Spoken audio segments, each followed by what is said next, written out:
네, 여러분 안녕하세요. 민법 연습 제4회 쟁점 정리 시작하도록 하겠습니다. 이번 주는 여러분들과 함께 물권법 일반에 관한 내용들을 살펴보도록 하겠습니다. 이번 주는 수업 내용이 좀 많습니다. 특히 이제 부동산 물권 변동과 동산 물권 변동에 관한 내용들이 이제 수업에 들어가다 보니까 등기에 관련된 내용들도 들어가 있고요. 특히 등기의 효력이라든지 등기의 종류들에 대한 설명들이 들어가다 보니까 내용이 좀 많습니다.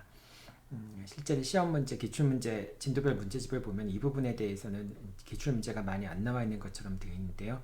사실은 이제 물권법 문제 군데군데에 여기 핵심 관련된 쟁점들이 포함이 되어 있습니다. 그래서 여러분들이 이 내용들을 이 부분의 설명 내용들을 잘 알고 있어야 됩니다.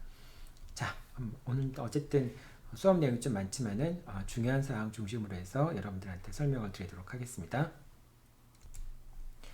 자, 먼저 물권에 관한 일반적인 내용들입니다. 일단 소유권과 사용수익권, 이거 객관식 문제 자주 나오는 얘기인데요. 이제 배타적인 사용수익권이 존재하지 않는다는 취지의 확인해소 같은 경우는 이제 불가능합니다. 특별한 사정이 없다면 확인의 이익이 없습니다. 그러니까 배타적 사용수익권이 존재하지 않는 소유권이라고 하는 건 생각할 수 없기 때문에 그렇죠. 그 다음에 이제 물권 법정주의인데요. 이제 물권 법정주의라고 하는 것은 법률과 관습법에 의해서만 물권을 창설할 수 있다라고 되어 있는데, 이제 물권을 창설하는 거나 또는 물권의 내용 같은 것들은 이제 법률과 관습법에 의해서만 정해질 수 있습니다. 이때 이제 법률이라고 하는 것은 형식적인 의미에서의 법률만을 의미하게 됩니다. 우리가 그 법원에서 얘기할 때는 이제 법률, 관습법, 그 다음에 판례가 법원에 포함되는가 여부가 논의가 되고요. 그 다음에 조리가 법원에 포함되잖아요. 근데 여기서 얘기할 때 법률이라고 하는 것은 우리 법에서 국회를 통과한 형식적인 의미에서의 법률과 시행령, 시행규칙, 그 다음에 지방자치단체의 조례까지 다 법원에 포함이 되잖아요. 근데 이 물권 법정주의에서 말하는 법률이라고 하는 것은 형식적 의미의 법률만을 얘기를 합니다. 그러니까 관습법과 형식적 의미의 법률에 의해서만 물권을 창설하거나 물권의 내용을 정할 수 있다라고 하는 겁니다. 자, 그리고 물권의 객체에 관련돼서는 주물과 종물이 있죠. 여러분들이 종물이 되기 위해서는 반드시 주물의 소유자와 종물의 소유자가 일치를 해야 되죠. 그래야지만 주물 종물에 관한 이론이 적용이 될 수 있다라고 하는 거. 그러니까 이제 종물은 주물의 처분에 따르잖아요. 근데 이제 이런 종물이 주물의 처분에 따른다라고 하는 규정은 종물과 주물의 소유자가 동일한 경우에만 적용이 된다라고 하는 것도 꼭 기억해 둬야 되겠죠. 그 다음에 주물과 종물 이론은 주된 권리와 종된 권리의 경우에도 그대로 유추 적용이 된다라고 하는 거. 그래서 주된 권리가 이전이 되면은 종된 권리도 같이 이전이 된다라고 하는 것도 기억해 둬야 되겠죠. 예를 들면은 이제 지상권이라든지 토지 임차권 같은 경우가 종된 권리에 해당한다고 볼 수 있겠죠. 자, 그 다음에 부합물인데요. 이제 부합이라고 하는 것은 두 가지 의미를 갖죠. 훼손하지 아니하면 분리할 수 없거나 또는 뭐 훼손하지 않고 분리할 수 있더라도 분리에 과다한 비용이 소요되는 경우, 이 두 가지 경우가 그 물건이 부합됐다라고 얘기를 하죠. 자, 동산과 동산의 부합의 경우에는 주된 물건의 소유자가 합성물의 소유권을 취득하고 주종을 구분할 수 없는 경우에는 부합 당시의 가액으로 물건을 공유하게 됩니다.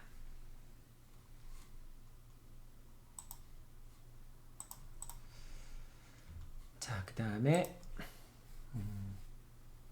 부동산과 동산의 부합의 경우에는 이제 이런 경우에는 부동산 소유자가 부합된 물건의 소유권을 취득하게 됩니다. 자, 다만 이제 임차권 같은 경우가 있는데요. 원래 이제 그 부동산에 부합된 동산이 부합된 경우에는 첫 번째 당연히 부동산에 관한 부동산 소유자가 동산에 관한 권리를 취득한다라고 하는 건 당연한 거고요. 다만 이 동산이 이제 부합된 것이 권원에 의해서 물건을 부속시킬 수 있는 이제 권원에 의해서 부속시킨 경우에는 부속이라는 말을 썼죠. 부합이라고 얘기를 하면서 부속이라는 말을 썼는데, 그러니까 권원에 의해서 부속시킨 경우에는 여전히 임차인 소유가 됩니다.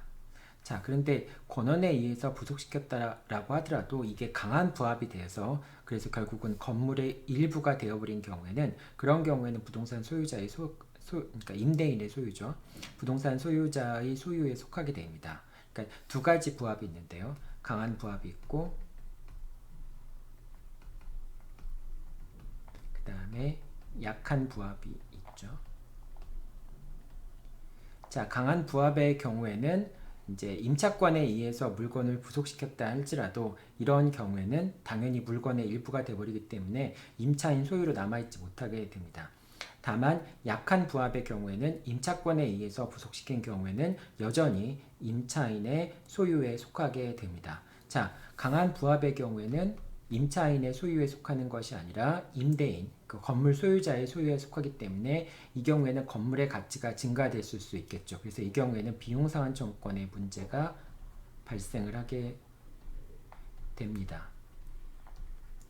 자, 그런데 약한 부합의 경우에는 이게 이제 임차인의 소유를 남기 때문에 이 부속물에 대해서는 부속물 매수 청구권이라고 하는 청구권의 문제가 발생을 하게 됩니다. 임대차가 종료했을 때는 임차인은 목적물을 위해서 사용을 위해서 부속시킨 부속물에 대해서 매수 청구권을 행사할 수 있는데요. 이 부속물 매수 청구권 같은 경우에는 강행 규정입니다. 따라서 당사자가 미리 사전에 포기하는 것도 안 돼요. 비용상환 청구권 같은 경우에는 당사자가 사전에 이제 뭐 합의하거나 포기하는 것이 가능하지만은 이 부속물 매수 청구권 같은 경우에는 편면적 강행 규정이기 때문에 포기할 수도 없습니다. 자, 이 두 가지 루트 가는 거 여러분들 꼭 잘 기억해 두세요. 임차인이 이제 부합시킨 것이 강한 부합인 경우에는 그런 경우에는 비록 임차권의 기초에서 동산을 이제 건물에 부합시켰다 할지라도 그것은 임대인의 소유가 되는 것이고 그때는 이제 비용상환청권의 문제가 발생을 하게 되고요. 약한 부합의 경우에는 임차인이 임차권에 근거해서 부속시킨 물건의 소유권은 여전히 임차인한테 남아 있고요. 다만 그 물건의 사용을 위해서 편익을 위해서 부속시킨 물건이기 때문에 그 부속물 매수청권의 문제가 발생한다라고 하는 겁니다. 이거 기억해 둬야 되고요.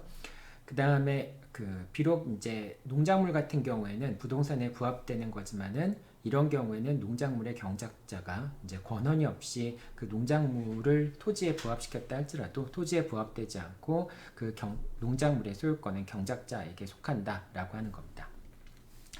자, 그리고 이제 일반적으로 물권의 효력 부분에서 물권조 청구권에 관한 설명이 나오는데요.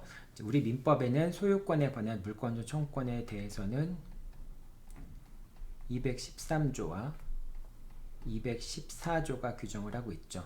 213조는 소유물 반환 청구권이고요. 214조는 소유권에 기초한 방해 배치 청구권과 방해 예방 청구권을 규정을 하고 있습니다.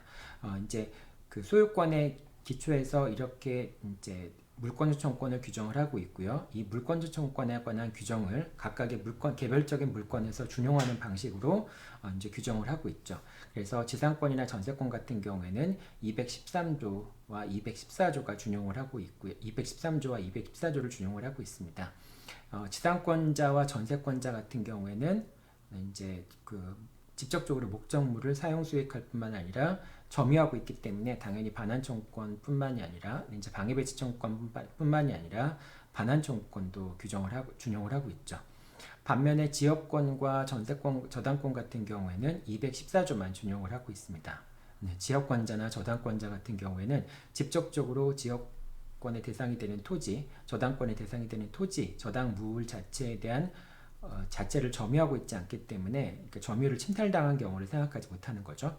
그렇기 때문에 213조까지는 준용하고 있지 않고 214조만 준용을 하고 있습니다. 그러니까 소유물 방해 배제 청구권, 이제 방해 제거 청구권과 소유물 방해 예방 청구권만을 준용하고 있습니다. 자, 그리고 유치권과 질권의 경우에는 물권 청구권에 관한 규정이 없습니다. 이제 점유보호 청구권에 의해서만 보호가 된다라고 하는 겁니다. 자, 그런데 이제 질권 같은 경우에는 이런 경우에도 점유보호 청구권 말고 질권 자체에 대한 물권조 청구권을 인정해야 될 필요성이 있다라고 하는 주장들이 이제 제기가 됩니다. 이제 어떤 것 때문에 그러냐면은 갑이 이제 질권 설정자고요. 그 다음에 이제 을이 질권자라고 한번 생각해 볼게요. 질권자가 동산 X를 점유하고 있는데 만약에 다른 병이라는 사람이 이 질권에 대해서 질권을 침해했다라고 한다면은 그러면은 을은 병에게 점유보호 청구권을 행사를 해서 이 X라는 물건을 다시 찾아오면 되겠죠. 그러니까 점유 침탈의 경우에는 을이 병한테 점유보호 청구권을 행사해서 X라는 물건을 다시 찾아오면 됩니다. 그런데 이제 문제가 되는 것은 이제 병이 점유를 침탈한 것이 아니라 예를 들면 이제 병이 을을 속여서 기망해서 X를 넘겨받은 경우, 인도받은 경우, 뭐 X를 고쳐주겠다고 얘기한 다음에 X를 넘겨받았든지 어떠한 을을 속인 다음에 X를 인도받은 경우가 있겠죠. 자, 그런 경우라면은 을이 비록 기망에 의해서 X를 병한테 넘겨주었다 할지라도 이것은 점유를 침탈당한 것이 아니기 때문에 점유보호 청구권을 행사할 수는 없습니다. 만약에 이 경우에 이제 반환 청구권 행사한다면 본권이 있어야 돼요. 점유권 말고 본권이 있어야 됩니다. 본권에 기초해서 반환 청구를 할 수 있는 겁니다. 자, 그런데 을 같은 경우에는 질권에 기초해서 반환 청구를 할 수 없죠. 왜냐하면 질권 규정에는 반환 청구권에 관한 213조의 규정을 준용하고 있지 않기 때문에 그렇습니다. 그래서 질권의 경우에도 물권 청구권을 준용하는 규정을 둘 필요가 있다라고 하는 주장이 있는 이유가 이런 경우를 대비해서 이제 하는 겁니다. 다시 한번 설명하지만 갑이 X를 점유하고 있는데 을이 만약에 이 X에 대해서 점유를 침탈하는 경우에는 두 가지 권리를 다 행사할 수 있죠. 소유권에 기초해서 반환 청구권 행사할 수도 있고요. 또 점유권에 기초해서 갑은 을에게 반환 청구권 행사할 수 있습니다. 그런데 만약에 을이 갑을 기망해서 X를 고쳐준다든지 아니면 X를 팔아주겠다는 이유로 X를 가져갔을 경우에는 이런 경우엔 나중에 보니까 갑이 속았어요. 이런 경우라고 한다면은 갑은 을에게 소유권에 기초해서 반환 청구권 행사할 수 있는데 점유권에 기초해서는 반환 청구권 행사할 수 없어요. 왜냐하면 점유라고 하는 것은 사실 상태를 침해한 것을 얘기하기 때문에 지금 갑이라는 사람은 사실 상태를 침해한 것이 아니라 그냥 X를 선선히 을한테 넘겨준 거잖아요. 그렇기 때문에 이 경우에는 점유보호 청구권을 행사할 수가 없게 됩니다. 다만 이제 갑은 소유권이 있고 을이 X를 점유할 수 있는 권한이 없다라고 한다면은 갑이 소유권에 기초해서 을에게 X의 반환을 청구할 수는 있겠죠. 이제 그런 차원에서 질권의 경우에도 질권에 따른 질권에 따른 물권 청구권을 규정할 필요가 있다라고 하는 그런 견해들이 제기되고 있습니다. 자, 그 다음에 이제 이것도 여러분들 하나 꼭 기억해 둬야 되겠죠. 이제 물권적 청구권의 경우에는 불능이 되더라도 이것이 채권적 청구권의 불능과 마찬가지로 전보배상을 청구할 수 있는 것은 아니다라고 하는 겁니다. 그래서 이거 이제 보통 이렇게 얘기하면 되겠죠. 갑이 있고 을이 있고 병이 있는데 갑이 X를 이제 부동산을 소유하고 있어요. 부동산을 소유하고 있는데 이제 을이 서류를 위조해서 소유권 이전 등기를 넘겨받았고요. 서류를 위조해서 이제 불법행위죠. 넘겨받았고 그걸 다시 병한테 팔았습니다. 자, 이 경우에 이제 갑이 을과 병의 등기를 말소를 청구하면 되는데 이제 병 같은 경우가 취득시효, 등기부 취득시효가 완성이 돼서 뭐 점유 취득시효도 상관없고요. 등기부 취득시효가 완성이 되었기 때문에 갑이 병에게 등기의 말소를 청구할 수 없는 경우가 있을 수 있겠죠. 자, 이런 경우에 등기의 말소를 청구할 수 없게 되는 경우에 이제 갑이 만약에 을에 대해서 말소 등기 청구 소송이 인용이 됐다 할지라도 병의 그 등기부 취득시효가 완성이 됐다라고 한다면은 결과적으로 갑의 을에 대한 말소 등기 청구 소송에서 승소했다 할지라도 집행이 불가능하게 되겠죠. 그러니까 불능이 되겠죠. 이런 경우가 갑의 을에 대한 등기말소 청구권이 불능이 됐다라고 얘기를 합니다. 이렇다고 해서 갑이 을에게 이제 말소 등기 청구가 불가능하게 됐다고 해서 전보배상을 청구할 수 있는 것은 아니라고 하는 겁니다. 이런 경우에는 그냥 뭐 불법행위를 근거로 해서 손해배상을 청구한다든지 그렇게 할 수는 있지만은 이제 등기말소 청구권이 불능이 됐다는 걸 이유로 해서 390조에 따른 전보배상을 청구할 수 있는 건 아니라고 하는 겁니다. 자, 이게 이제 요 지문이에요. 이것도 이제 시험 문제에 꽤 많이 나옵니다. 물권 청구권이 불능이 되더라도 전보배상을 청구할 수 없다라고 하는 지문이 꽤 많이 나오니까 여러분들 잘 알고 있어야 됩니다. 자, 여기까지가 물권에 대한 일반적인 설명이었습니다. 네, 다음에는 이제 등기의 유효 요건, 이제 부동산 물권 변동에 관련된 설명들이죠. 부동산 물권 변동에 관한 설명 중에서 첫 번째 등기의 유효 요건 부분부터 살펴보도록 하겠습니다. 자, 먼저 중복 등기인데요. 중복 등기라고 하는 것은 이제 예를 들면은 갑의 명의로 이제 보존 등기가 되어 있는데 갑 1 명의로 보존 등기되어 있는데 을 1 명의로 다시 또 보존 등기가 되는 경우, 이런 경우를 중복 등기라고 얘기를 합니다. 만약에 등기 명의자가 동일한 경우라고 한다면은 이제 둘 다 갑 1 명의로 보존 등기가 이루어진 거라고 한다면은 두 개의 등기인 거니까 당연히 나중에 이루어진 등기가 당연히 무효가 됩니다. 자, 그런데 이제 중복 등기 중에서 명의가 서로 다른 경우에는 선행 이제 원칙은 이렇습니다. 이런 경우에는 원칙은 선행 등기가 원인 무효가 아니라면은 나중에 이루어진 등기가 무효가 되는 겁니다. 그 나중에 이루어진 등기가 실제 관계에 부합하는 등기라고 하더라도 무효다라고 하는 겁니다. 이거는 이제 어떤 걸 의미하는 거냐면은 이제 갑 1이 보존 등기를 한 다음에 뭐 이제 그 갑 2한테로 뭐 갑 3한테로 이렇게 소유권 이전 등기가 이루어지는 경우 있잖아요. 자, 그런데 이제 갑 1이 사실은 갑 2한테 이 X 부동산을 매도를 했어요. 매도를 한 다음에 소유권 이전 등기를 했어야 되는데 을 1이 소유권 이전 등기를 한 것이 아니라 보존 등기를 해버린 겁니다. 자, 그럼 을 1의 보존 등기라고 하는 것은 비록 이제 권리 관계와 일치하긴 하죠. 실제 관계에 부합하긴 하죠. 그러니까 원래 소유권 이전 등기를 했어야 되는데 보존 등기를 한 거니까 문제는 있지만은 어쨌든 실체 관계에 부합하는 등기가 아닌가라는 생각을 할 수가 있습니다.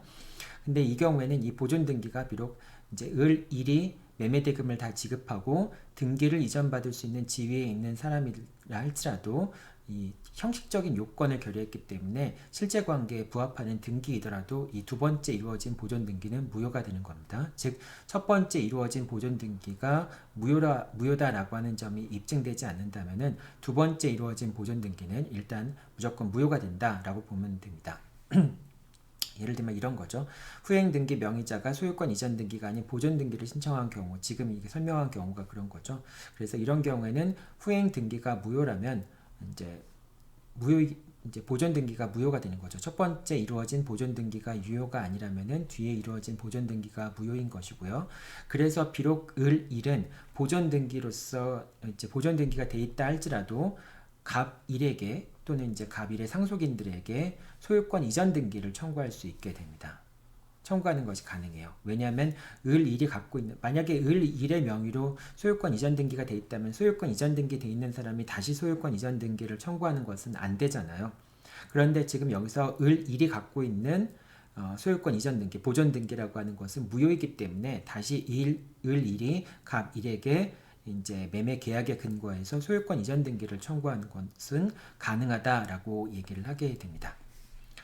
자, 그 다음에 이제 중복 등기 같은 경우에는 만약에 후행 등기가 선행 등기가 무효가 아니라면은 후행 등기가 무효가 된다라고 설명을 했잖아요. 그런데 그 후행 등기가 무효인 경우에는 이 무효인 등기에 기초해서 즉 이 중복 등기 같은 경우는 형식적인 유효 요건이라고 얘기하거든요.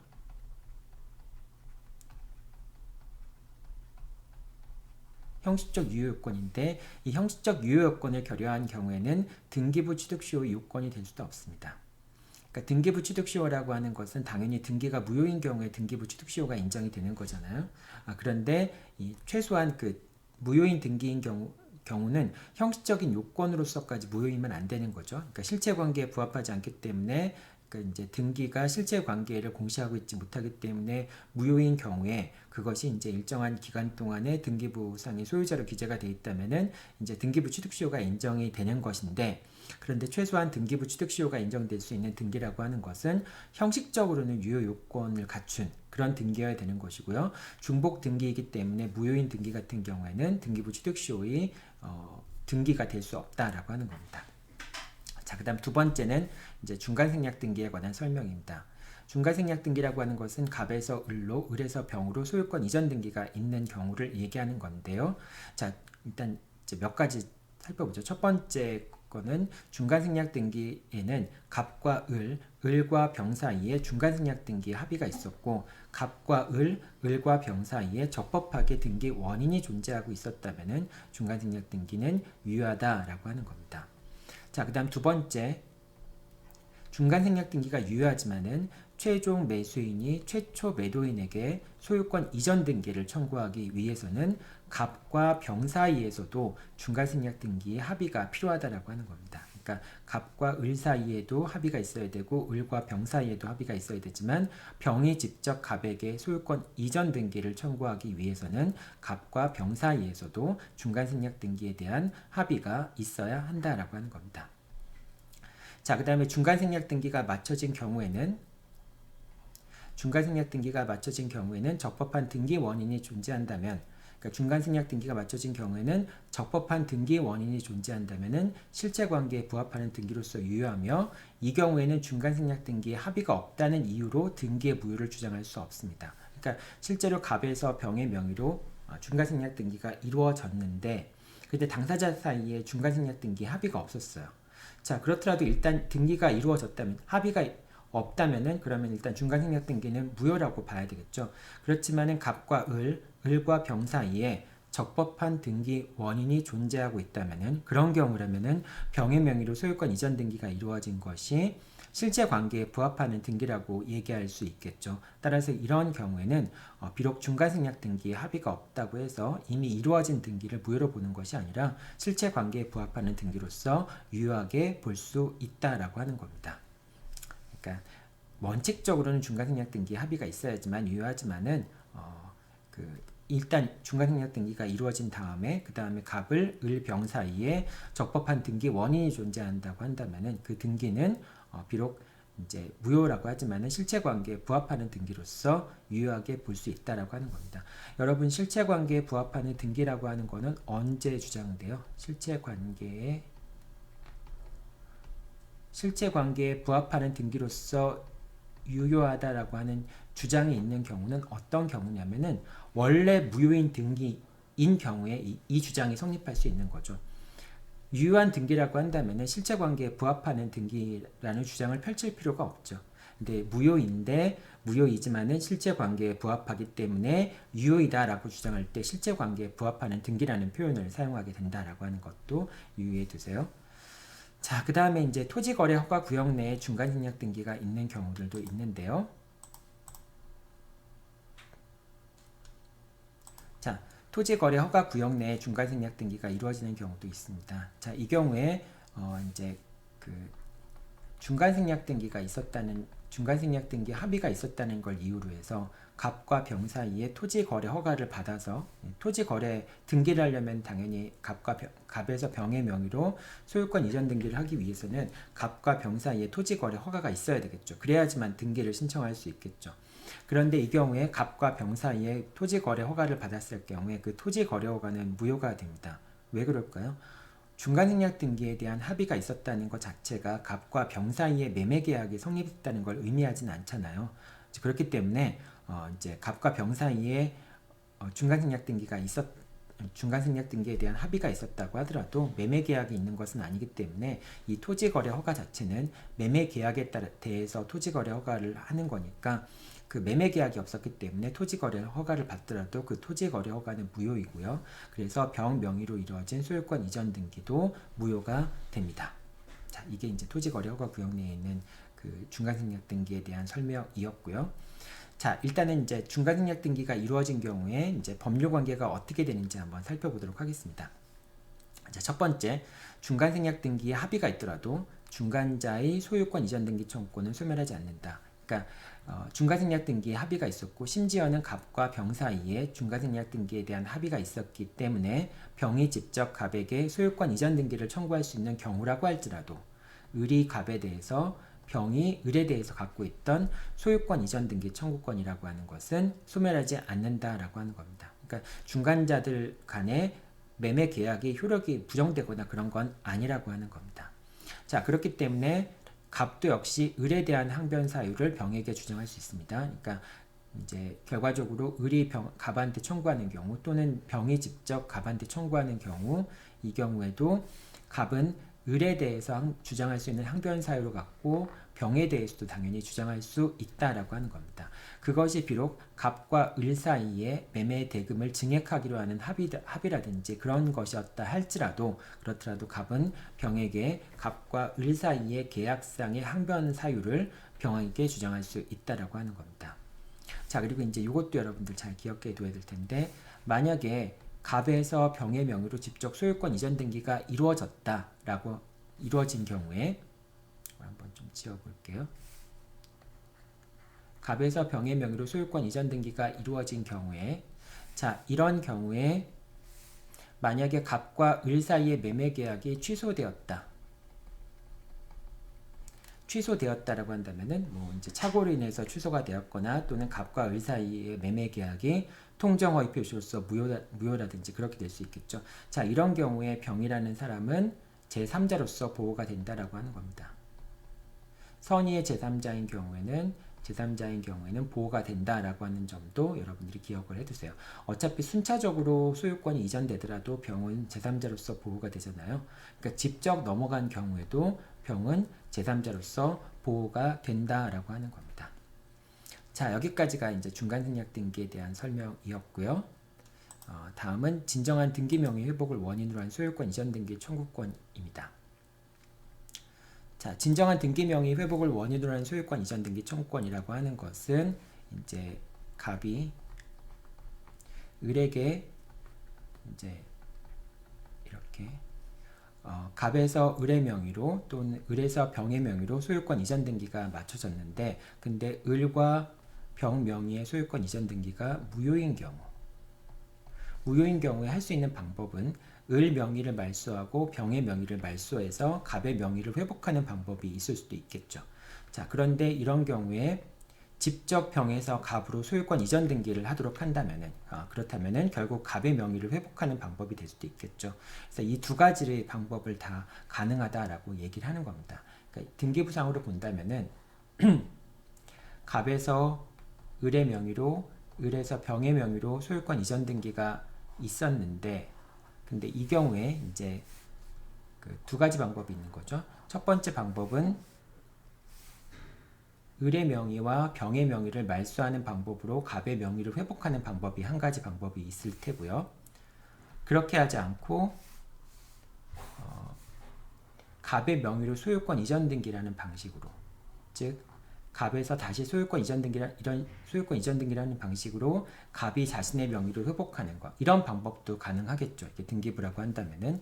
그래서 이렇게 진정한 등기 명의 회복을 원인으로 하는 소유권 이전 등기 청구권이라고 하는 것은 원래는 말소 등기를 통해서 달성해야 되는 목적을 소유권 이전 등기를 통해서 달성하는 것을 진정한 등기 명의 회복을 원인으로 하는 소유권 이전 등기라고 얘기를 합니다. 자, 그렇기 때문에 이 진정한 등기 명의 회복을 원인으로 하는 소유권 이전 등기 청구권은 이제 본질이 말소 등기 청구권이기 때문에 이 말소 등기 청구권을 행사하기 위한 청구 원인, 요건 사실들은 결국은 이제 말소 등기 청구에 관한 요건 사실과 동일합니다. 그러니까 진정한 등기 명의 회복을 원인으로 하는 소유권 이전 등기 청구권을 행사하기 위한 청구 원인은 요것과 동일하게 됩니다. 그러니까 214조에 근거한 등기 말소 청구권과 동일하게 됩니다. 그리고 이제 청구권 자체도 동일하기 때문에 일단 그 말소 등기 청구 소송을 제기했다가 패소한 사람이 다시 진정한 등기 명의 회복을 원인으로 하는 소유권 이전 등기 청구 소송을 제기하게 되면은 그것은 기판력 때문에 기판력에 반해서 이제 각하가 돼야 되고요. 기각이 돼야 되거나 각하가 될 수도 있고요. 그리고 다시 또 그 말소 등기 청구 소송 중에 진정한 등기 명의 회복을 원인으로 하는 소유권 이전 등기 청구 소송이 제기되면은 그것은 역시 중복 소송이기 때문에 이제 각하가 됩니다. 자, 그러면 진정한 등기 명의 회복을 원인으로 하는 소유권 이전 등기 청구권은 일단은 이제 말소 등기 청구와 동일하니까요. 청구 원인이 동일하니까 요건 사실은 뭐가 되냐면은 원고가 소유자여야 됩니다. 당연히 이제 그 피고의 등기가 무효가 된다면 원고가 소유자가 될 수밖에 없겠죠. 그 다음 피고가 등기 명의인이고요. 그 다음에 피고 명의의 등기가 무효해야 됩니다. 제일 많이 걸리는 부분 중에 하나가 원고가 소유자이어야 한다는 것. 요것 때문에 착각하기가 쉽습니다. 실제 문제에 들어가다 보면은 이제 원고가 소유자여야 되는데 원고가 소유권을 취득할 수 있는 지위에 있는 자인 경우에 그 사람이 진정한 등기 명의 회복을 원인으로 하는 소유권 이전 등기를 청구할 수 있는가를 묻는 그런 문제들이 많이 있어요. 그래서 여러분들이 일단은 진정한 등기 명의 회복을 원인으로 하는 소유권 이전 등기 청구가 있었던 경우에는 그런 경우에는 말소 등기 청구의 요건이 갖추어졌는가라고 하는 점을 먼저 생각하면 됩니다. 그러니까 뭐 말소 등기 청구의 요건을 갖추었는지를 검토하면 돼요. 그러니까 진정한 등기 명의 회복을 원인으로 하는 소유권 이전 등기가 나왔을 경우에는 말소 등기 청구권의 요건 사실이 갖추어졌는가를 판단하면 됩니다. 자, 여기까지 설명을 하고요. 근데 이제 그 진정한 등기 명의 회복을 원인으로 하는 진등명의라고 얘기하죠. 그런 이제 소유권 이전 등기 청구가 문제되는 경우들 한번 좀 살펴보도록 할게요. 실제 문제는 어떤 식으로 나오는지 한번 보도록 하겠습니다. 자, 첫 번째는 이제 취득시효와 진정한 등기 명의 회복에 관련돼서 문제들이 나오는 경우가 있어요. 그러니까 예를 들면은 갑 소유의 부동산에 대해서 이제 갑이 소유자이고요. 그 다음에 을이 점유자입니다. 점유자이고 취득시효가 완성이 된 다음에 그 다음에 갑은 을한테 소유권 이전 등기를 해줘야 되겠죠. 근데 이 소유권 이전 등기가 되기 전에 갑이 병에게 X 부동산을 처분을 해버렸어요. 소유권을 넘겨버렸습니다. 자, 이런 경우에 병은 취득시효가 완성되었는지를 알았는지 여부와 상관없이 X에 대한 소유권을 취득하게 되죠. 그러니까 병은 이제 소유자의 처분행위 자체가 금지되는 건 아니니까 소유자로부터 X를 취득하게 되면 병은 적법하게 X에 대한 소유권을 취득하게 됩니다. 자, 그런데 이 경우에 만약에 병이 갑의 배임행위에 취득시효가 완성되었기 때문에 을한테 소유권 이전 등기를 해줘야 되는 지위에 있는 갑인데 그럼에도 불구하고 병한테 팔은 것은 이제 배임행위라고 볼 수 있겠죠. 을에 대한 관계에서. 그래서 갑의 배임행위에 병이 적극 가담했기 때문에 갑과 을 사이의 매매계약이 무효가 되거나 또는 다른 원인이 있어서 갑과 병 사이의 매매계약이 무효가 되는 경우가 있을 수 있겠죠. 그래서 이 병 명의의 등기가 무효인 경우가 있을 수 있습니다. 자, 그럼 병 명의의 등기가 무효인 경우라고 한다면은 결과적으로 을은 여전히 갑에게 소유권 이전 등기를 청구할 수 있게 되겠죠.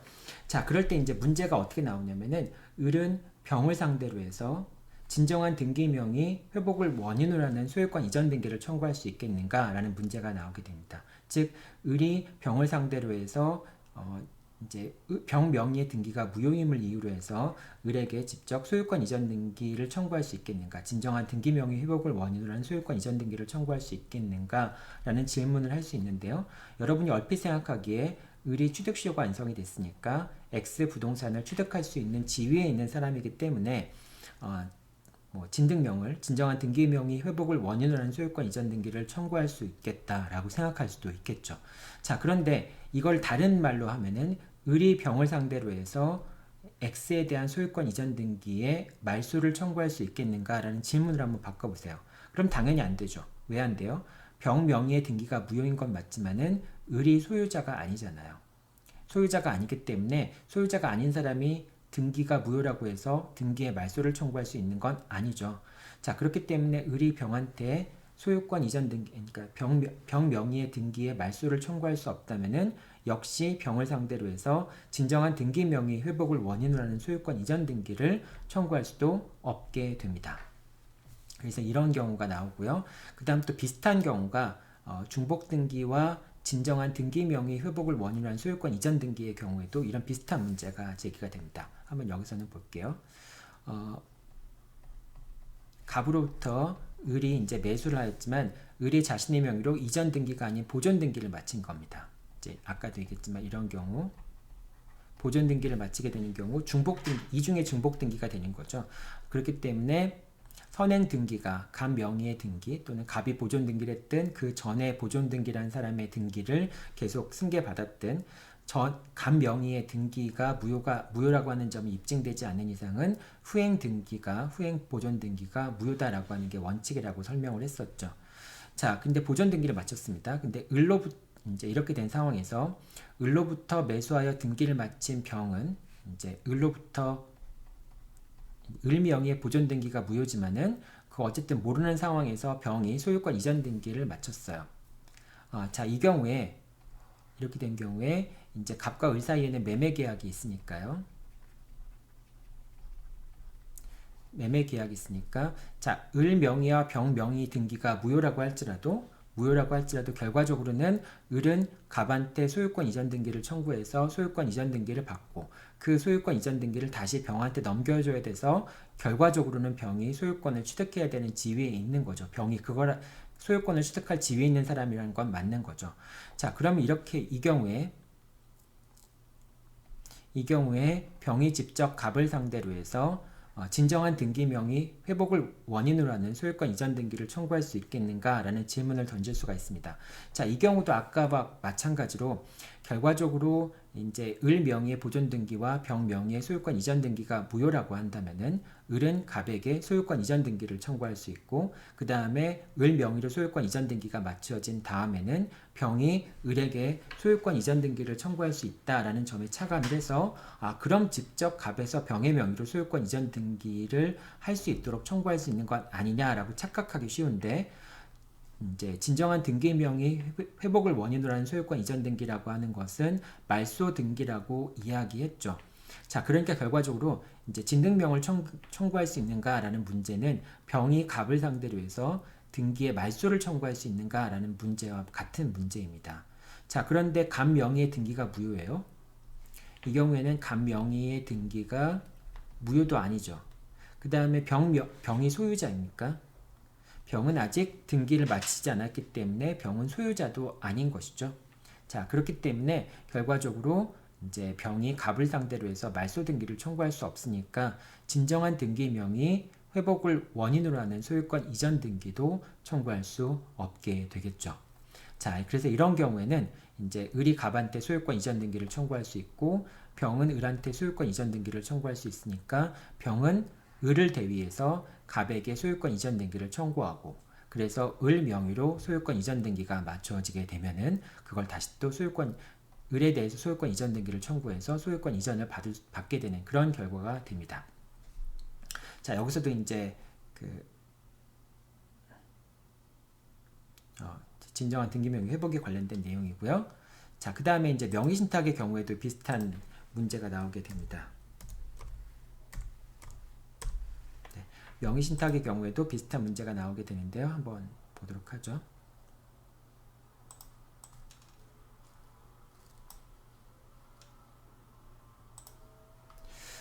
자, 명의신탁 같은 경우에도 이제 갑이 신탁자고요. 그 다음에 을이 수탁자입니다. 그 다음에 갑이 신탁자예요. 자, 그때 X 부동산에 대해서 명의신탁이 이루어진 건데 이제 을이 병한테 처분을 하게 됩니다. X를 병한테 처분하게 돼요. 자, 명의신탁 같은 경우에 수탁자가 제3자한테 처분하면은 제3자는 선의인지 악의인지 여부와 상관없이 소유권을 취득하게 되죠. 다만 이 경우에는 취득시와 마찬가지로 병이 을의 배임행위에 적극적으로 가담하게 된다면은 그런 경우라고 한다면은 반사회질서의 법률행위에 해당해서 병은 소유권을 취득할 수 없겠죠. 그래서 이 경우에 만약에 병 명의가 무효라고 한다면은 병 명의의 등기가 무효라고 했을 때 아까랑 마찬가지로 갑이 병을 상대로 해서 말소 등기를 병을 상대로 해서 이제 그 진정한 등기명의 회복을 원인으로 하는 소유권 이전 등기를 청구할 수 있겠는가라고 하는 부분을 이제 묻는 겁니다. 자, 이 경우에 만약에 이제 수탁자가 이제 양자가 명의신탁 같은 경우라고 한다면은 소유권은 누구한테 있어요? 소유권은 갑한테 있죠. 소유권은 갑한테 있기 때문에 이 경우에는 병에게 직접 그러니까 갑이 소유자이고 그 다음 병 명의의 등기가 무효라고 한다면은 이 경우는 갑이 병에게 진정한 등기명의 회복을 원인으로 하는 소유권 이전 등기를 청구할 수 있을 겁니다.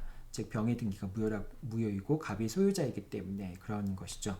자, 그런데 만약에 이게 양자가 명의신탁이 아니라 3자가 명의신탁 같은 경우에 즉 이제 을이 수탁자이고 갑이 신탁자인데 이제 뭐 예를 들면 A라는 사람으로부터 매매 계약을 체결했지만은 등기 명의만 을의 이름으로 해둔 경우, 이런 경우라고 한다면은 이제 그 을의 수탁자가 처분했을 경우에 제3자가 소유권을 취득하지만은 이거는 신탁자가 3자가 명의신탁에서는 아직 소유권을 취득하지 못하게 되죠. 이제 그렇기 때문에 병은 이제 그렇기 때문에 병에 대해서 직접적으로 진정한 등기 명의 회복을 원인으로 하는 소유권 이전 등기를 청구할 수 없게 되겠죠. 자, 여기서 이제 3자가 명의신탁이라는 부분이 튀어나오지 않았는데 여러분들 이 설명 부분은 조금 이제 3자가 명의신탁의 경우를 얘기하는 겁니다. 3자간 명의신탁의 경우를 이야기하는 거예요. 양자간 명의신탁 같은 경우에는 명의신탁 약정이 무효이고 소유권이 신탁자한테 남아있기 때문에 이런 경우에는 소유자가 진정한 등기 명의 회복을 원인으로 하는 소유권 이전 등기를 청구할 수 있겠죠.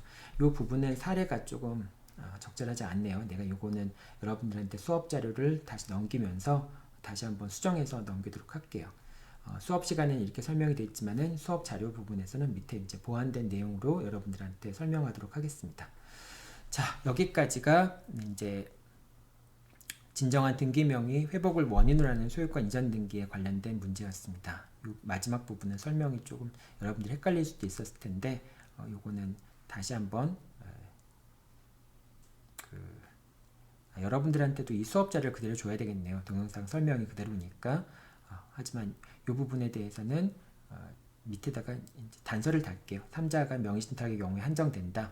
이제 이렇게 얘기를 직접 하는 게 좋겠죠. 계약 명의신탁이나 3자가 명의신탁 경우처럼 신탁자가 소유권을 취득하지 못하는 경우, 이제 그런 경우를 대상으로 한다라고 설명을 붙이도록 하겠습니다.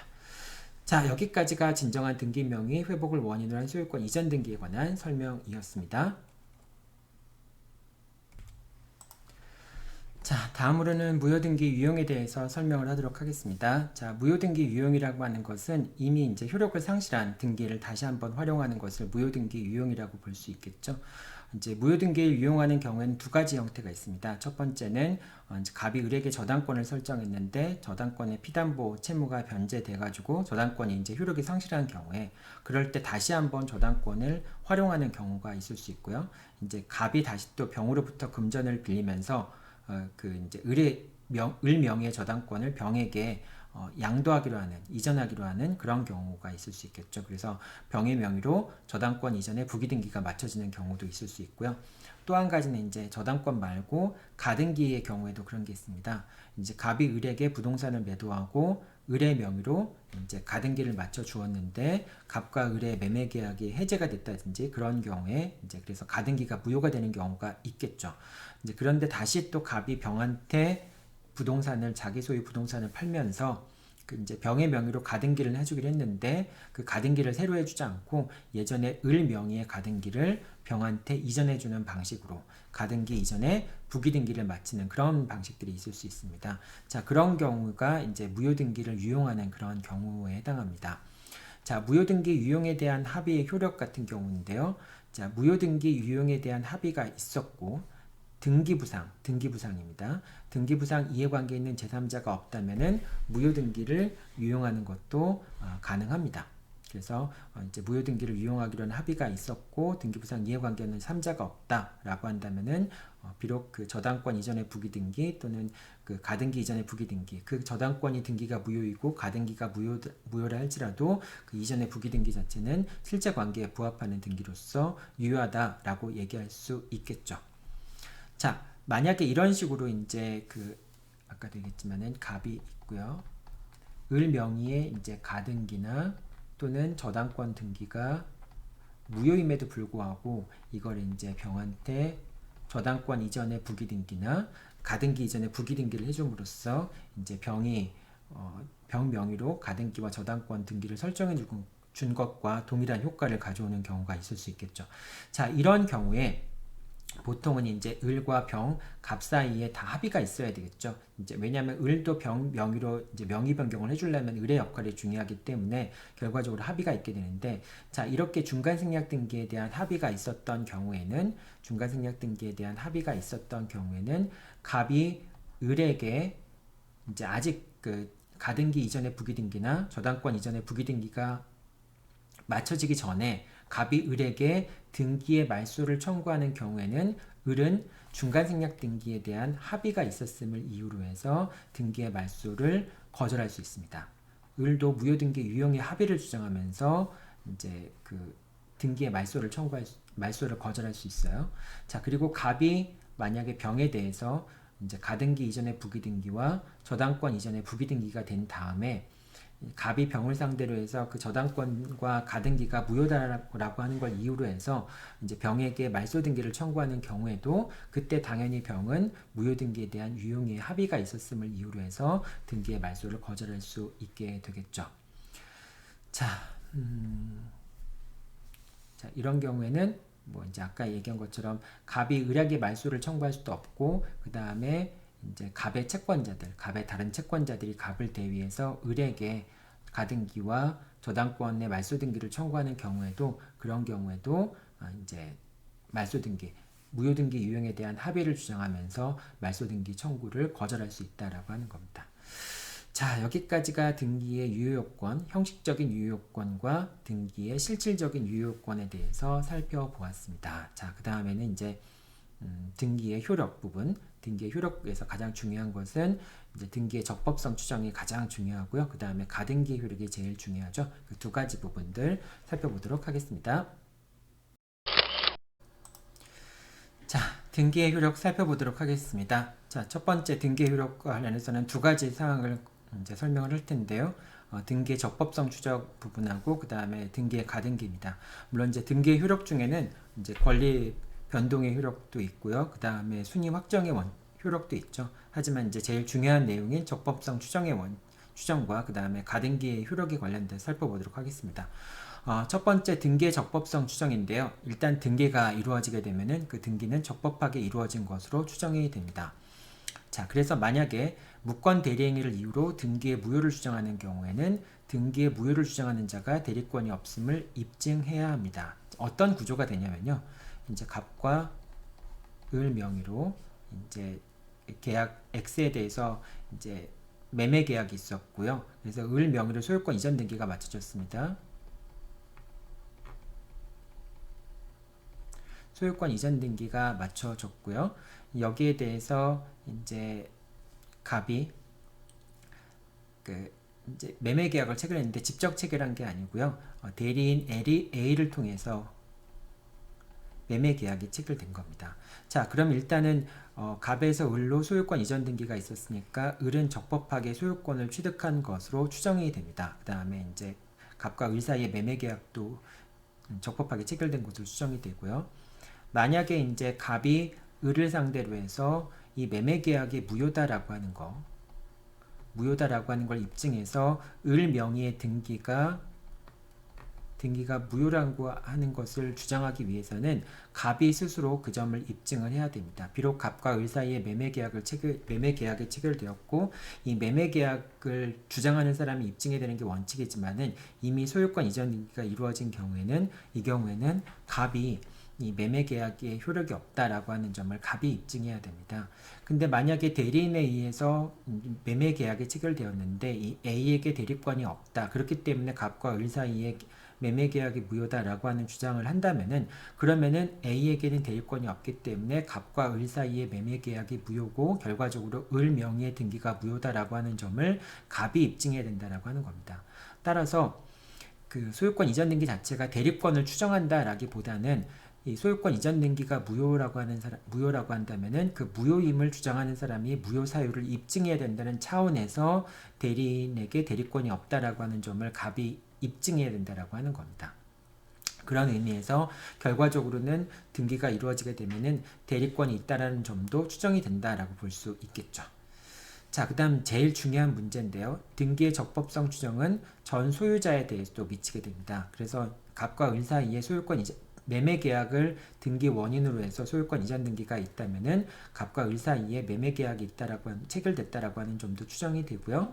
그리고 을은 그런 추정력을 갑에 대해서도 주장할 수 있습니다. 그러니까 갑이 매매 계약에 의하지 않고, 즉 자신의 의사에 의하지 않고 소유권 이전 등기가 이루어졌다라고 하는 점을 갑이 입증해야 됩니다. 자, 여러분들이 같이 비교할 것은 점유의 경우에도 적법성 추정이 있거든요. 점유자가 보유한 점유는 적법하게 보유한 것으로 추정이 되는데 이 점유의 적법성 추정 같은 경우에는 전 점유자한테 주장할 수 없어요. 따라서 갑이 있고 을이 있고 만약에 을이 동산을 점유하고 있다. 갑이 을에게 X 돌려달라고 얘기합니다. 이건 당신 소유물이 아니니까 나한테 돌려달라라고 이제 갑이 을한테 X에 대한 반환 청구권을 행사를 해요. 그러면 이제 을이 나는 매매 계약을 통해서 X를 점유하게 된 거니까 인도받은 것이니까 이것은 내 소유물이다라고 을이 주장합니다. 그렇다면 이 경우에 갑과 을 사이에 매매 계약이 체결되었음을 누가 입증해야 되느냐? 원래 매매 계약이 체결되었으면 매매 계약이 체결되었다는 걸 주장하는 사람이 입증해야 되는 게 원칙인 것이죠. 자, 그런데 이 경우에는 이제 점유는 을이 이제 X를 점유하고 있기 때문에 점유의 적법성이 추정이 되는데, 근데 그 적법성 추정을 갑한테는 주장할 수 없습니다. 따라서 을은 자기 스스로 갑과 을이 매매 계약을 체결해서 그 매매 계약에 근거해서 X를 점유하고 있다라고 하는 점을 을이 입증을 해야 된다라고 하는 겁니다. 자, 그런 점에서 이제 부동산 매매 같은 경우하고는 다르죠. 부동산 같은 경우에는 갑이 스스로 이제 갑과 을 사이의 매매 계약이 효력이 없다는 점을 갑이 입증해야 되는데 동산 같은 경우에는 이제 여전히 원칙적으로 을이 입증해야 되는 거니까 전 소유자에 대한 관계에서 그렇죠. 다른 사람에 대한 관계에서는 을이 적법하게 매수해서 점유하고 있는 것으로 추정이 되지만은 갑에 대한 관계에서는 그렇지 않다라고 하는 것도 기억해 둬야 되겠죠. 자, 그 다음에 등기 원인이나 태양이 이제 등기부와 다르게 주장하는 경우, 등기 원인이나 태양을 등기부와 다르게 주장한다고 해서 추정력이 깨어지지는 않습니다. 예를 들면은 이제 갑과 을 사이에 이제 X를 이제 취득했는데 등기부상의 등기 원인은 매매라고 기재가 돼 있어요.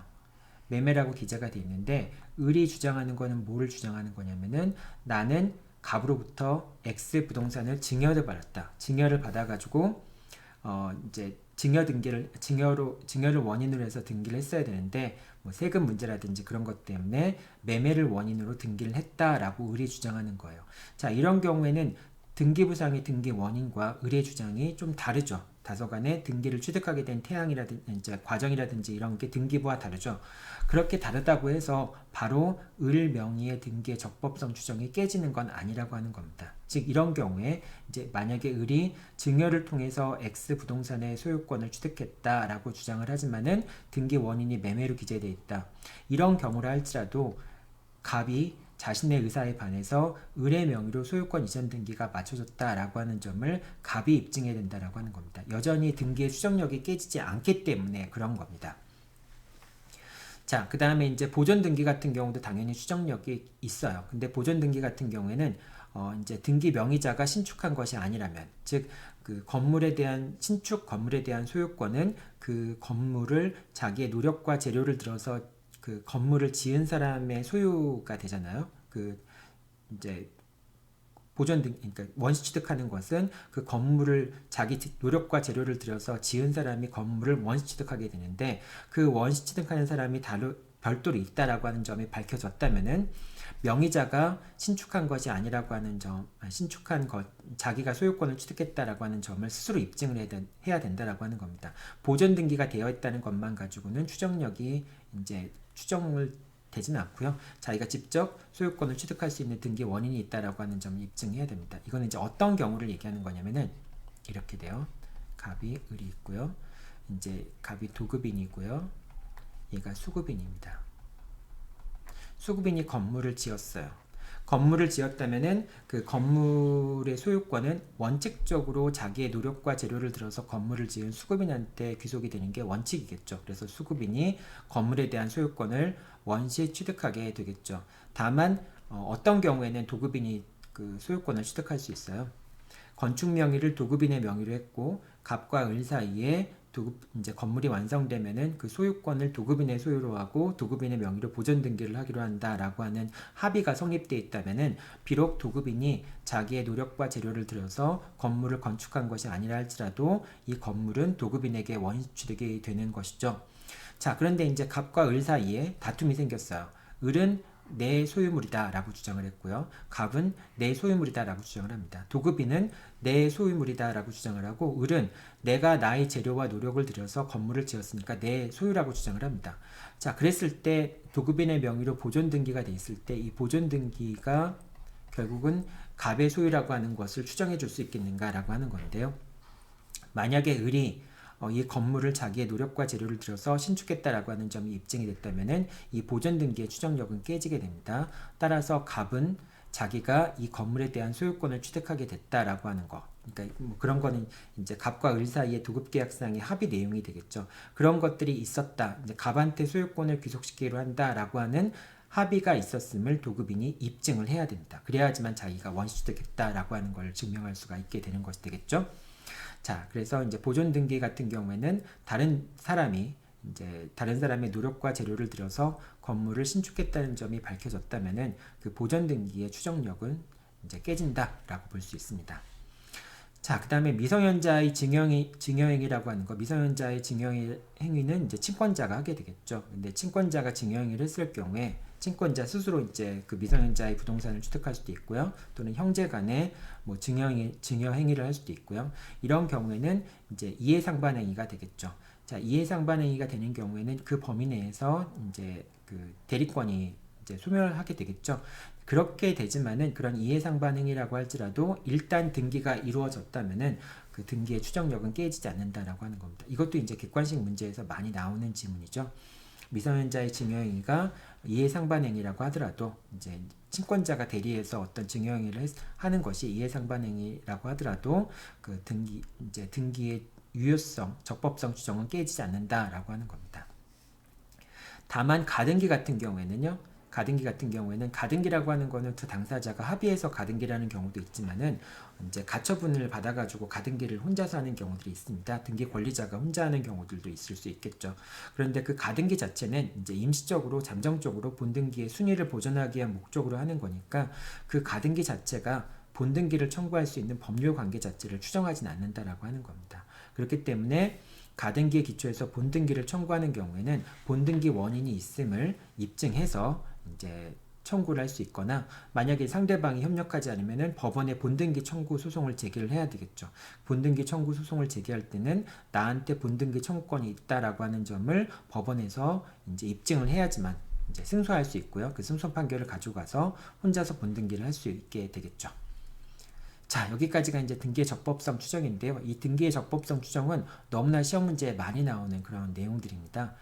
그래서 이 적법성 추정 하나만 가지고 시험 문제를 내진 않겠죠. 왜냐하면 이제 등기가 이루어졌을 경우에 등기가 유효인지 무효인지 여부에 대해서 누가 입증 책임을 지느냐, 말소 등기 청구라든지 그런 걸 하면서 이제 같이 이 등기의 적법성 추정 문제가 이제 들어가 있거든요. 그러니까 여러분들 이 내용들은 잘 알고 있어야 됩니다. 자, 그 다음에 가등기 부분입니다. 가등기 부분인데요. 자, 가등기도 시험 문제 워낙 많이 나오죠. 자, 가등기 같은 경우에는 이제 본등기 청구의 상대방이 누구냐. 이제 가등기는 소유권 이전 등기 청구권을 이제 보존하기 위한 목적에서 가등기가 이루어지게 되는데요. 예를 들면 이렇게 됩니다. 가등기 같은 경우에는 이제 갑이 을한테 매도를 하면서 가등기를 내둬요. 이제 갑이 소유자이고 을한테 매도를 했는데 이 가등기를 둡니다. 가등기를 두면요, 그 밑에 본등기를 할 수 있는 난을 좀 남겨 놓습니다. 그래서 그 이제 순위 번호란이 이렇게 되겠죠. 1번, 2번, 그 다음에 3번, 4번 이렇게 되면요. 자, 을에서 병으로 넘어갔고요. 병에서 정으로 넘어갔어요. 자, 이거는 어떻게 등기부를 읽을 수 있을까요? 자, 이거는 갑이 을한테 팔아서 을 명의로 가등기가 돼 있음에도 불구하고 갑에서 병으로 소유권이 넘어갔고 병에서 정으로 소유권이 넘어갔다라고 볼 수 있겠죠. 자, 이런 경우에 만약에 을이 이제 가등기 권자이니까 가등기권에 기초해서 본등기를 하게 되면은 본등기가 나중에 이루어졌다 할지라도 가등기 밑에다가 본등기를 하게 됩니다. 물론 이제 여기서 여러분들 기억해 둬야 될 것은 본등기, 소유권 취득의 효력, 물권 변동의 효력은 본등기 시점에 있게 된다라고 하는 겁니다. 가등기 시점이 아니라 본등기 시점에 물권 변동의 효력이 발생한다라고 하는 것도 꼭 기억해 둬야 되고요. 이때의 이제 본등기의 효력 순위, 순위는 원칙적으로 등기의 순위에 따라서 정해지지만은 여기서는 2번을 따라간다라고 하는 겁니다. 본등기는 그 2번 등기 순위를 따라가게 되는 겁니다. 자, 그러니까 이제 이 관점에서 보자면은 갑에서 을로 소유권 이전 등기가 있는 거랑 마찬가지가 되겠죠. 그러니까 병과 정은 갑으로부터 소유권을 넘겨받았는데 이미 을이 소유권을 가져갔으니까 병과 정의 명의는 지워져야 되겠죠. 권리가 없는 사람으로부터 넘겨받은 거랑 마찬가지이기 때문에 그렇죠. 그래서 병과 정 명의가 지워진다라고 하는 것도 기억해 둬야 되겠죠. 자, 근데 이제 이 본등기 청구권이라고 하는 것은 이 본등기를 청구하는 건 누구를 상대로 청구를 하느냐? 가등기 의무자를 상대로 본등기를 청구할 수 있다. 이제 갑을 상대로 해서 본등기를 청구할 수 있다라고 하는 겁니다. 소유권을 넘겨받은 병과 정을 상대로 본등기를 청구하는 것이 아니라 원래 가등기를 설정해 줬던 갑을 상대로 해서 본등기를 청구할 수 있다라고 하는 것이고요. 소유자의 변동이 있다고 해서 현 소유자에게 본등기를 청구할 수 있는 건 아니라고 얘기를 합니다. 여러분들이 이제 그 부동산 이제 매매 계약 같은 경우에서 환매를 공부하잖아요. 이제 환매 부분에서 재매매 예약과 환매를 같이 공부하게 되는데 환매의 경우에는 현 소유자에게 환매권을 행사하게 됩니다. 그 환매권 등기가 있었 당시에 그 등기 명의자가 아니라 현 소유자에게 환매권을 행사하게 돼요. 환매권 같은 경우는 이제 그 현 소유자한테 하면 되는데 근데 가등기 같은 경우에는 소유자가 변경이 되었다 할지라도 원래 가등기를 설정해 줬던 사람, 가등기 의무자를 상대로 해서 본등기를 청구하게 되고요. 그 본등기가 맞춰지게 되면은 그 이후에 이루어진 소유권 이전 등기는 다 직권으로 말소가 됩니다. 그런 의미에서 등기 의무자가 누군지, 본등기 청구의 상대방이 누군가라고 하는 점도 여러분들이 기억하고 있어야 되겠죠. 자, 가등기와 물권 변동 시점인데요. 이제 본등기가 이루어지게 되면은 그 물권 변동의 효력은 본등기 시점에 있게 되는 거고요. 다만 그 순위의 효력이 가등기 시점으로 소급한다라고 하는 점에서 차이가 있게 되는 겁니다. 자, 따라서 이제 취득시효 완성 전에 가등기가 설정되어 있었고 취득시효 완성 후에 본등기가 맞춰진 경우. 자, 이 경우는 순위는 이제 취득시효 완성 전에 가등기 시점에서의 순위로 소급이 되지만은 물권 변동의 효력은 본등기가 맞춰진 다음에 본등기가 이루어진 시점에 물권 변동의 효력이 있기 때문에 이거는 취득시효 완성 후에 소유권이 처분된 것과 마찬가지로 보게 됩니다. 따라서 점유자는 본등기 명의인에게 취득시효를 주장할 수 없게 되죠. 왜냐하면 취득시효가 완성된 다음에 처분행위가 있게 되면은 그런 경우에는 점유자가 취득시효 완성 후에 소유권을 취득한 사람에게 취득시효를 주장할 수 없게 되잖아요. 마찬가지로 가등기가 있었지만은 이제 순위는 가등기 시점으로 가지만은 이제 물권 변동의 효력은 본등기 시점이 있기 때문에 취득시효 완성 후에 본등기가 있게 되면은 결과적으로 그 본등기를 취득한 사람에 대해서는 취득시효를 주장할 수 없다라고 하는 겁니다. 자, 그 다음에 이제 가등기에 의해서 순위 보전의 대상이 되는 물권 변동 청구권이 양도된 경우, 뭐 이제 소유권 이전 등기 청구권이 양도된 그런 경우를 얘기하는 거겠죠.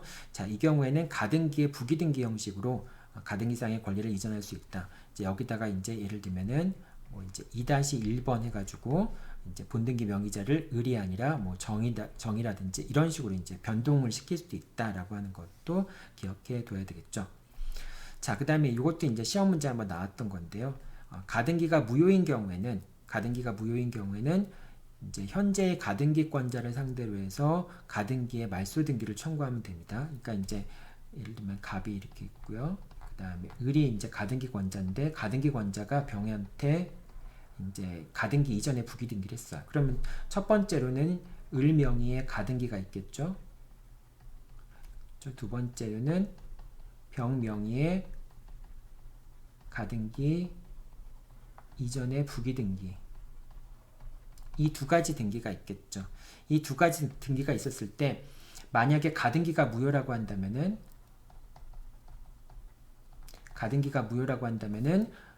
병을 상대로 해서 말소되는 것은 을 명의의 가등기를 말소 청구할 수 있게 됩니다.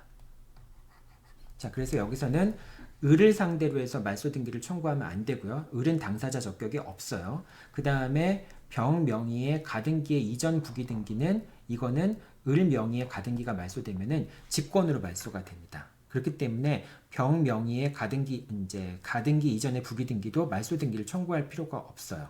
그래서 그 기존의 기존의 가등기권자는 말소 등기 청구의 상대방이 아니며 여기서 이제 을을 얘기하는 겁니다. 그 다음에 가등기 이전의 부기 등기도 말소 등기 청구의 대상이 아니다. 여기에 대해서도 말소 등기를 청구할 수 없어요. 을에 대해서도 청구할 수 없고 오로지 병에 대해서 말소 등기를 청구할 수 있고 그때 말소 등기 청구하는 것은 을 명의의 가등기에 대해서 말소 등기를 청구할 수 있게 됩니다. 자, 여기까지 직권으로 말소된다라고 하는 것도 여러분들이 기억해 두면 됩니다. 자, 그 다음에 이제 그 본등기가 이루어지는 경우에는 본등기와 양립할 수 없는 등기 같은 경우에는 이제 등기관이 직권으로 말소하게 됩니다. 자, 그런데 이제 요것도 여러분들 설명이 좀 쉽진 않죠? 볼게요. 자, 갑이 이렇게 있고요. 그 다음에 을이 이제 가등기 권자가 있고요. 그 다음에 갑이 병한테 소유권을 넘겨서 이제 그 병이 소유권을 취득한 경우입니다. 자, 이런 경우에 이제 그 여기서 가등기 기초에서 본등기가 이루어지게 되면요. 병 명의의 등기는 직권으로 말소가 되겠죠.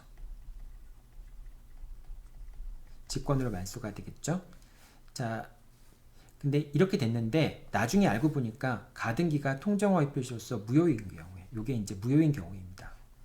자, 이게 무효라면은 본등기도 무효가 되겠죠. 자, 그렇게 되면은 그 병의 등기가 직권 말소됐었잖아요. 그럼 병의 등기는 어떻게 되느냐라고 하는 게 문제가 될 수 있는데요. 여기서는 이제 그 무효인 경우에는 가등기와 본등기만 말소를 청구하면 됩니다. 즉 가등기와 본등기의 말소 등기를 청구하면 되고요.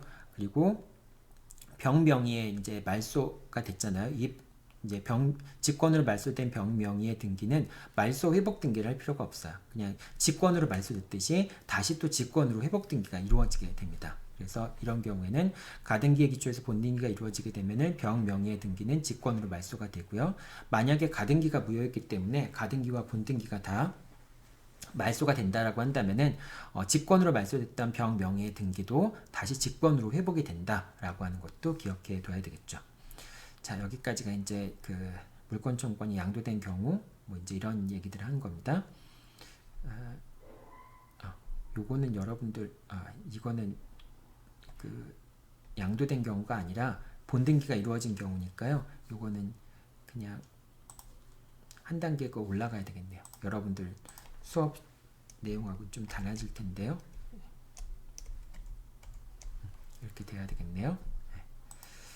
자, 여기까지 설명이 됐고요. 그 다음에 이 마지막 내용도 되게 중요한 내용입니다.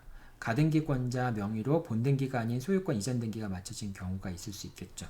그러니까 이제 아까 여러분들 등기부상에 봤듯이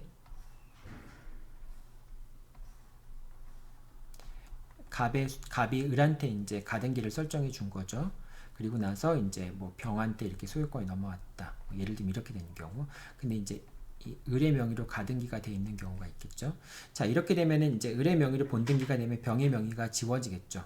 자, 그런데 이제 을이 자신의 명의로 가등기에 기초해서 본등기를 한 것이 아니라 을이 그냥 소유권 이전 등기를 한 경우가 있습니다. 소유권 이전 등기를 한 경우가 있을 수 있겠죠. 자, 이렇게 되면은 만약에 병이라는 사람이 없다면은 이 병이라는 사람이 없다면은 이런 경우에는 어차피 본등기를 하는 거나 그 다음에 소유권 이전 등기를 하는 거나 을이 소유권을 취득한다는 점에서는 차이는 없으니까 자, 이 경우에는 결과적으로 을이 소유권을 취득하기 때문에 가등기가 더 이상 효력이 있다라고 보기는 어렵겠죠. 자, 그런데 이제 을이 소유권 이전 등기를 했을 경우에 가등기가 효력을 이제 그 본등기 청구권, 이제 가등기 기초에서 본등기를 청구할 수 있는 권리가 효력을 상실한다라고 하는 근거는 무엇일까요? 여기서 여러분들 중요해야 될 것은 혼동의 법리가 적용되는 건 아니라고 하는 겁니다. 혼동의 법리라고 하는 것은 물권과 소유권이 결합된 경우, 물권과 소유권이 동일인한테 귀속된 경우, 또는 채권과 채무가 동일인한테 귀속되는 경우, 이때 혼동의 법리가 적용이 되는 거예요. 근데 지금 이 본등기 청구권이라고 하는 건 채권이죠. 이 채권이 을한테 이제 귀속이 됐다. 을한테 소유권이 귀속이 되고요. 소유권이 귀속이 됐고 을한테 본등기 청구권이 있잖아요, 지금. 을한테 본등기 청구권과 소유권이 귀속되는데 소유권은 물권이고 본등기 청구권은 채권인 거죠. 그래서 물권과 채권이 동일인한테 귀속됐을 때 그것은 혼동의 법리가 적용이 되는 것은 아닙니다. 다만 을이 소유자가 됐을 때 본등기 청구권이라고 하는 목적은 소유권을 취득하는 걸 목적으로 하는 거잖아요. 그렇기 때문에 이 본등기 청구권의 목적이 이미 달성되었기 때문에 더 이상 목적을 달성할 것이 없기 때문에 목적 달성으로 인해서 본등기 청구권이 소멸하게 되는 겁니다. 혼동의 법리에 따라서 소멸하는 것이 아니라 목적 달성에 의해서 소멸하게 되는 것입니다. 자, 그래서 이제 본등기 청구권은 목적을 달성하여서 소멸을 하게 되고요. 혼동의 법리가 적용되지 않는다라고 하는 거 여러분들 잘 기억해 둬야 됩니다. 혼동의 법리는 소유권과 물권과 물권이 결합되는 경우 또는 이제 채권과 채무가 동일인한테 속하는 경우 그때 이제 혼동의 법리가 적용이 되는 것이고요. 이제 물권과 채권이 동일인한테 속했다고 해서 이건 혼동의 법리가 적용되는 건 아니에요. 다만 이제 목적을 달성해서 이제 효력을 상실하게 되는 거죠. 자, 그런데 만약에 여기 이제 제3자가 들어간다라면 어떻게 될까요? 자, 제3자가 들어간다라고 한다면은 을이 소유권 이전 등기를 하는 것과 본 등기를 하는 것 사이에 또는 여기서 이제 그 직접 이렇게 병이 여기 있는 게 아니라 다른 갑구란에 을구란에 저당권이 설정돼 있다면 이 시점에 저당권이 설정돼 있다라고 한다면은 을이 소유권 이전 등기를 하는 것인가 또는 가등기에 기초해서 본등기를 하는 것인가는 하늘과 땅 차이죠. 왜냐하면 본등기를 하는 경우에는 이 저당권도 다 직권으로 말소가 되죠. 하지만 소유권 이전 등기를 하는 경우에는 앞에 있는 저당권의 부담을 아는 채로 을이 소유권을 넘겨받게 되죠. 그렇기 때문에 본등기라는 경우와 소유권 이전 등기라는 경우는 완전히 차이가 있기 때문에 이런 경우라고 한다면은 그러니까 중간자, 그러니까 본등기와 소유권 이전 등기 사이에 중간자가 있는 경우에는 본등기 청구권이 목적을 달성했다라고 보지 않아요. 왜냐하면 본등기 이후에 본등기를 하게 되면은 그 가등기 이후에 처분행위들이 직권으로 말소가 되는데 지금 이 경우에는 소유권 이전 등기만 있었던 경우에는 본등기를 하지 않고 소유권 이전 등기만 한 경우에는 뭐 저당권이라든지 부담 같은 걸 안고 소유권을 취득할 수밖에 없기 때문에 이 경우에는 을의 본등기 청구권이 목적을 달성했다라고 보지 않는 겁니다. 따라서 이런 경우에는 본등기 청구권이 살아있고 비록 을이 자신의 명의로 소유권 이전 등기를 했다고 할지라도 본등기 청구권은 여전히 살아있다고 보고 을은 갑을 상대로 해서 본등기를 청구할 수 있다라고 보는 겁니다. 그래서 본등기 청구권이 소멸하지 않는다라고 하는 점도 잘 기억해 둬야 되겠죠. 자, 여기까지 이제 여러분들 등기의 효력까지 쭉 설명을 했습니다. 내용이 좀 많죠? 여러분들 좀 힘들더라도 여기 나와 있는 내용들은 하나하나씩 잘 기억해 둘 필요가 있습니다. 자, 이제 등기 청구권과 동산에 관련된 내용들 살펴보고 수업 마치도록 하죠. 자, 등기 청구권에 관련된 내용입니다. 등기 청구권은 이제 물권적 청구권인 경우도 있고요. 채권적 청구권인 경우도 있죠.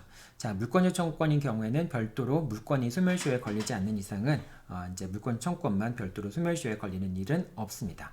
자, 채권적 청구권인 경우는 대표적으로 이제 매매 계약상의 매수인의 소유권 이전 등기 청구권이 대표적인 채권적 청구권이 되겠죠. 자, 이런 이제 매수인의 소유권 이전 등기 청구권이라고 하는 채권적 청구권은 이제 이제 취득시효가 완성된 점유자가 점유하고 있거나 매수인이나 이제 매수인이 소유권 이전 등기 청구권을 행사할 수 있거나 또는 취득시효가 완성된 당시에 점유자가 이제 소유권 이전 등기 청구권을 갖고 있죠. 자, 그런 소유권 이전 등기 청구권을 갖고 있는 매수인이나 점유자가 계속해서 목적물을 점유하고 있다면은 그럼 등기 청구권은 소멸시효가 진행되지 않는다라고 하는 겁니다. 그리고 그 점유자나 매수인이 직접 점유하고 있는 경우뿐만 아니라 제3자한테 인도한 경우, 제3자한테 매도하고 점유를 이전해 준 경우, 인도한 경우, 그런 경우에도 역시 등기 청구권의 소멸시효는 진행되지 않는다라고 하는 겁니다. 요 이제 그 두 가지 경우 정도가 되겠죠. 이제 그 취득시효가 완성되었을 때 점유자가 갖고 있는 소유권 이전 등기 청구권도 채권적 청구권이라고 얘기를 하니까 그런 권리를 갖고 있는 경우에는 역시 이제 점유하고 있는 경우에는 소멸시효가 진행되지 않는다라고 하는 겁니다. 자, 그 다음에 이제 근저당권의 말소 등기 청구권 같은 경우인데요. 자, 이런 경우에는 근저당권자가 만약에 소유자인 경우라고 한다면 소유권의 기초에서 말소 등기를 청구할 수 있겠죠. 자, 근데 근저당권자가 소유권을 제3자한테 넘긴 경우라고 할지라도 근저당권자는 근저당권 설정 계약에 근거해서 이제 근저당권의 말소를 청구할 수 있다라고 하는 겁니다. 이때 물권조 청구권은 이때 말소 등기 청구권, 저당권에 대한 말소 등기 청구권은 물권조 청구권은 아니겠죠. 왜냐하면 이제 저당권 설정자가 소유권을 제3자한테 넘겼으니까 더 이상 소유자가 아니니까 소유권에 기초한 말소 등기 청구권은 아닐 테고요. 물권조 청구권은 아닐 테고 이것은 저당권 설정 계약에 따른 이제 저당권 설정 계약의 당사자로서 행사하는 말소 등기 청구권이 되겠죠. 채권적 청구권이 되겠죠. 자, 이제 여러분들 다 끝났습니다. 이제 선의취득에 관련된 내용인데요. 동산 선의취득에서는 여러분들이 몇 가지를 꼭 기억해 둬야 될 거. 선의취득자가 선의취득의 효과를 부정할 수 없다라고 하는 거. 선의취득이 일단 성립하게 되면은 선의취득자 스스로가 이제 선의취득의 효과를 부정할 수 없다라고 하는 경우입니다. 이제 이게 어떤 경우에 이런 경우냐면은 이제 갑이 채권자가 되고요. 을이 채무자가 됩니다. 자가 되고 을이 채무자가 돼요. 자, 근데 채무자한테는 X라는 동산이 있었습니다. 그래서 채권자가 이 X라는 동산에 대해서 경매를 신청했어요. 경매를 신청하면서 채권자 갑이 이 X를 경락을 받은 겁니다. 그럼 어떻게 되겠어요? 이제 이 채권자 갑이 경락을 받았으니까 매각대금, X에 대한 매각대금을 납부를 했겠죠. 매각대금을 법원에 납부하고 법원에서는 이 매각대금을 채권자들한테 배당을 해줬겠죠. 배당을 해줬을 겁니다. 자, 근데 갑도 역시 자기가 낸 매각대금으로부터 자기도 배당을 받았겠죠. 결과적으로 어떻게 된 거겠어요, 그러면? 자기 돈은 이제 을한테 받을 채무 대신에 X를 대신 받은 거나 마찬가지인 상황이 되겠죠. 이제 을이 돈을 갚을 능력이 없으니까 갑이 결국은 X를 산 거나 마찬가지인 그런 결과가 되겠죠. 자, 근데 여기서 알고 보니까 나중에 이 X가 을의 것이 아니라 제3자의 소유예요. 제3자 소유라고 한다면은 그럼 을은 이제 갑은 선의취득을 하게 되죠. X를 선의취득하게 됩니다. X를 선의취득하니까 갑은 X를 취득하게 되고 그러면은 이 제3자는 소유권을 상실하게 되잖아요. 근데 소유권을 상실하게 되지만은 그 소유권을 상실하게 됨으로써 누가 이익을 받았어요. 이 X 대신에 들어온 매각대금 가지고 배당받은 채권자들이 결국은 남의 돈 가지고 을의 재산이 아닌 다른 제3자의 재산을 갖고 배당을 받은 거나 마찬가지가 되잖아요. 그러니까 제3자는 배당을 받은 채권자들에게 대해서 부당이득 반환 청구를 해야 되겠죠. 그래서 이제 제3자는 배당을 받은 채권자 갑에 대해서 부당이득 반환을 청구를 하는 겁니다. 그러니까 채권자 갑이 나 그럴 바엔 이거 안 가져. X 안 가질래. 뭐 돈을 부당이득 주기도 싫고 X 갖고 싶지 않아. 라는 식으로 해서 선의취득의 효과를 부정할 수 있겠느냐라고 하는 점이 문제가 된 겁니다. 이 경우는 당연히 갑은 이제 뭐 갑의 심정은 충분히 이해할 수 있겠죠. 억울한 부분이 있겠지만은 어쨌든 갑은 자신 스스로가 선의취득을 요건을 갖추어서 선의취득을 했다면은 자기 스스로가 선의취득의 효과를 부정할 수는 없다라고 하는 겁니다. 그게 이제 그 선의취득자도 선의취득의 효과를 부정할 수 없다라고 하는 그런 설명입니다. 자, 두 번째로 점유 계정의 경우에는 선의취득이 인정되지 않는다라고 하는 것도 꼭 기억해 둬야 되고요. 그 다음에 도품, 유실물, 특례 같은 경우에는 도품이나 유실물 같은 경우에는 2년 내에 반환 청구를 하면 됩니다. 도품이라고 하는 것은 점유자의 의사에 반해서 이제 점유가 넘어간 걸 얘기하는 것이고요. 유실물이라고 하는 것도 점유자의 의사에 반해서 점유를 이탈하게 된 것을 유실물이라고 얘기를 합니다. 자, 근데 이제 그 누구의 의사에 반해서 이제 점유가 침탈당했거나 점유가 이탈되었거나 라고 하느냐인데 직접 점유자인 경우에는 직접 점유자를 기준으로 해서 판단을 합니다. 따라서 간접 점유자의 의사에 반해서 점유가 이탈됐다 할지라도 직접 점유자의 의사에 반하지 않았다고 한다면은 도품과 유실물이라고 할 수 없다라고 하는 겁니다. 그래서 점유자의 의사에 반해서 점유를 박탈당하거나 점유자의 의사에 의하지 않고 이제 점유가 이탈된 경우 틀린 게 맞네요. 네. 점유를 이탈한 물건 같은 경우에는 이제 그 도품과 유실물이라고 하는데 이때의 점유의 의사라고 하는 것은 직접 점유자의 의사라고 하는 것은 직접 점유자를 기준으로 한다라고 하는 겁니다. 자, 이것만 여러분들이 잘 기억해 두면 될 것 같습니다. 자, 오늘은 수업 내용이 좀 상당히 많았죠. 여러 가지 좀 설명의 내용들이 많았는데 중요한 내용이 그만큼 또 많았다고 생각하면 됩니다. 여러분들 좀 이 내용들을 좀 힘들더라도 반복해서 듣고 이제 머릿속에 잘 정리해 놨으면 좋겠습니다. 네, 여러분들 수고했습니다.